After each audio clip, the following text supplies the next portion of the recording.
Spoštovana Ptujlik publika, tukaj se vidi v Bosni v Jajcu, kako privlačno se da urediti Mitrej, se ga klasificirati kot nacionalni spomenik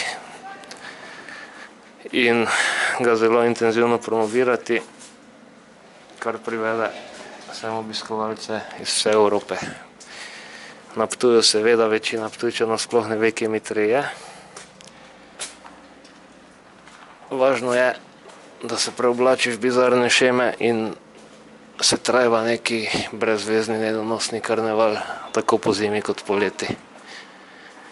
Karneval je nekaj, kar bi moralo biti postransko, mogoče malo za zabavo, po dejanskem resnem napornem delu za sprostitev, ne pa glavni magnet, ker priznajmo si, ni donosen, ni privlačen, še manj pa je prepoznaven, da bi lahko legitimirali ves vložek, ki se vam daje. Torej, hram Boga Mitre, Jajce, dokaz, da se da, če se hoče, tudi v revnejših državah.